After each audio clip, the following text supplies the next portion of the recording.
What's good, everybody? It's your boy Big Nate. Welcome to Big Nate's Book Reviews, home of the best book reviews. And today we are doing my wrap up for the month of April. So I got my doobie right here, just ready to be sparked. And today we are smoking this one for, I'll tell you the story about this actually. We're smoking this one for Megan. And who is Megan, you ask? Is a good question. The other day I was walking around, just walking my dog. I see a little like poster thing taped up to the little light pole. Someone just put up posters, right?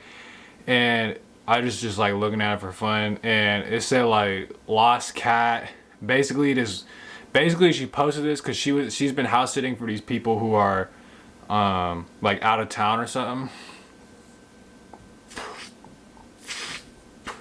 and she lost their cat, bro. She lost their cat egg roll. So this is like a lost pet situation, and some like looking for help because they will be devastated if they come back to find their cat missing. Like, dang, bro, you lost someone else's like pet, family pet. And the worst part is, bro, there's like a reward.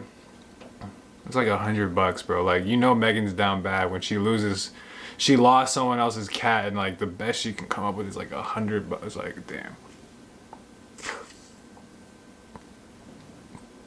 So yeah, we smoking this one for Megan and for egg roll. Hopefully they found egg roll. But anyway, yeah, this is gonna be one of my little wrap up videos, which I like these videos because it's like a little crash course of everything I read. So if you don't want to go watch the full reviews, I'll just go through what I read, and it's everything, a month's worth of reading condensed into one little video. So without further ado, let's get into it. So the first two is kind of like, they don't really count. And I'm gonna go from worst, although this doesn't. I'm gonna go from worst favorite to least favorite to most favorite. But these two are like, these two are an exception because they just don't really count. They're like not novels, so it's like, okay, hold on. Show Your Work by Austin Kleon and The Forest for the Trees by Betsy Lerner. So I got this one from, I got like this YouTube channel, obviously, and so my little guilty pleasure is I watched that Ali Abdaal motherfucker, the millionaire entrepreneur, makes all these fucking videos. Yes, I watch him. Shut the fuck up. Yes, and he has good advice. I'm not gonna lie, he has that much subscribers for a reason. But he said this book changed his life. It sounded short. It sounded right up my alley. So I got it, and I will say it's actually a really great book, very insightful, a lot of actionable steps, and basically it's like I would recommend it to anybody who is like a creative person that is trying to get like trying to have like a public brand, like just have like a public platform, social media, YouTube, whatever. Any creative person, even if you don't have that, you honestly probably should if you're like a creative person trying to get it like that. And this book had a lot of good info. It's like short, there's like pictures and stuff, like, but at the same time it's very insightful. So it was a good book. I recommend it. It got 5 stars from me. So I didn't read that this month. I started that probably like 2 months ago. I've just like been very slowly reading that, and same thing except even longer for The Forest for the Trees by Betsy Lerner, which Celeste Ng, who author of Little Fires Everywhere, and she has another one, a little burning or something like that. Anyway, Celeste Ng, she's dope. I was just like, I was looking at her website or something, and she said basically like she recommends this, like, because she's like commonly asked questions she gets is like, what book should you read on writing, blah blah, and she recommends this one. And this book is basically, I would recommend, the key words here are like, if you'd be interested in this, is if you're interested in writing or editing or publishing, all that she kind of goes into. It has practical tips and advice for like writers and shit, and just editing. But I don't know, she writes in such a way that even if you weren't a writer or anything, it would still be a good read. But it is more for that because there's like actual advice and practical advice, and yeah, she's just a great writer. So that one got 5 stars from me too. So all right, now getting to like the novels, and it was still like, or like books, like book stories, you could say. So it was an unconventional month. So like, okay, look. So yes, we'll just get into it. But it was an interesting reading month. So okay, least favorite was The Dark Forest by Liu Cixin, and this is the second book in the 3 body problem trilogy. And while it was good, well, okay, here I'll say what it's about. Well, I can't really say what it's about because it has implied spoilers for the 3 body problem. But without giving away like the big spoilers, There is so the Earth is basically sort of, I won't get into details, but it's under constant surveillance. Like everything is available, as like could be accessed. We'll just say so to.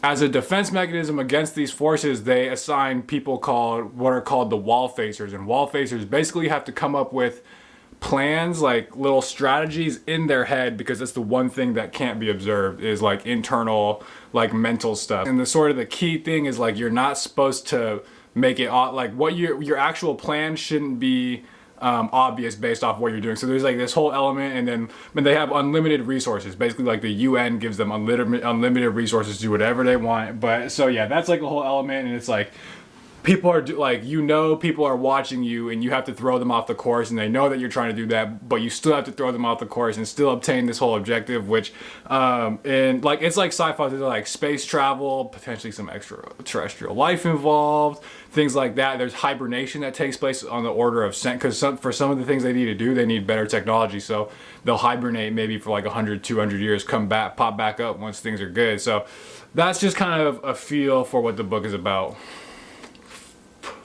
And the ending was like really good. The ending was fantastic in my opinion. And I'm far enough in Death's End, which is the third book of this trilogy, to say like you should definitely go through this book. But it definitely had its flaws. But I'm gonna do like an actual review on Dark Forest, so I'll get into all that kind of stuff later. But it's a solid book. It was good. Ultimately, I'll give it like B minus, maybe a B, something like that. The ending might bring it up to a B, something like that. But if you're reading the Three Body Problem, read the Dark Forest. If anything, just for the ending, and so you can read Death's End, which I have a feeling is going to be the best book of them all. So, all right, let's get into the next one. Okay, so up next is Sapiens. Look, this is the first nonfiction book I read in like years, because I don't know. I went through this phase. Back in my undergrad days, I was like reading textbooks for fun, like that type of shit. So I was reading nonfiction, like a mother. But anyway, I like completely turned off to it now. But so it's been a while. It's like I said, it's been years. I just needed a rebound. I like could not read. But I'm feeling better about it now. And this is a book I asked for my girl like literally years ago. But look, I got to it, didn't I? So Sapiens by Yuval Noah Harari. Sapiens: A Brief History of Mankind, and that's basically what this book is. It starts in the beginning talking about humans like at the level of us being a species, like Homo sapiens. And the thing, like, he starts in fact with something which is I had never really thought about it, and it was like a novel perspective for me. Homo sapiens is a species in the genus Homo, and the analogous thing basically, which is to say that there were multiple species of humans, in the same way that it's like panthers and lions and tigers and all of them, they're like all species of the genus, like whatever feline, they're all like felines, they're all part of the same genus, things like that. So we were just one species of several different Homo sapiens, and long story short, or Homo whatevers. And long story short, we kind of like and he walks through the whole history of this, but we low-key kind of just wiped out all other human species. And through these different, there's an agricultural revolution, there's cognitive revolution, scientific revolution, things like this. He just traces from when we was like hunter-gatherers, like to humans now that have traveled to space, have quantum computers, and we basically like harvest in like an industrial sense livestock and food and plants and things like that, and we have transformed the environment around us, and we are also responsible for widespread extinctions of other animals. We just basically run the planet, like we kind of rule the planet more or less. And again, he just starts from that perspective and then kind of covers everything in the middle. So and he ends it too actually talking about like transhuman perspective, where it's like we are in control of genetic editing, we are working on like biological engineering so that we could prolong life. There's talks about consciousness and like things like that. So he ends it on that note. So yeah, it was a really good book, honestly, very insightful. I will say, so my critique of it is that it kind of, the whole middle section was cool, but I think it could have been condensed, and it just became like normal, basically like a normal history book, like talking about the evolution of like commerce and religion and cities and things like that. But which, while it was still cool, like, which I still enjoyed it, it wasn't, the whole middle section is basically not, it's only cool because you have that earlier perspective of like, dang, all of this happened, and we've cut like started from the bottom. Now we hear you start with bands of like Homo sapiens like roaming the savannas and getting into it with like whatever Neanderthals were, and there was like several different human species, and there's like pictures and stuff like that and fossils and everything. So anyway, yeah, it was cool. But I gave this book, let's see, I said 4 stars, but I hadn't really thought about no, it's more like an A-, I would say. It's more like an A-. The only other thing I didn't like is he's very sort of, some of his arguments are very speculative, let's just say that. Like, what he's saying is not at all necessarily true, but he's talking about it with like the authority of like, this is what happened. And it's like, at first, apparently that's one of the big critiques of this book, and I'm like, man, people are tripping. It's like a popular nonfiction book. It's not supposed to be completely accurate, but honestly, he does take some liberties. So, but if you're trying to get back into nonfiction, I definitely recommend Sapiens, except it is a little long, but I feel like it was worth it. So, and then up next, which I just did a review for, is Beloved by Toni Morrison. And this book is a classic written by one of the most historically renowned authors ever. I'm honestly surprised it took me this long to get to Beloved, but I did finally, and I really loved it. So I have more about that, but it's sort of, the book itself is like, I have a review.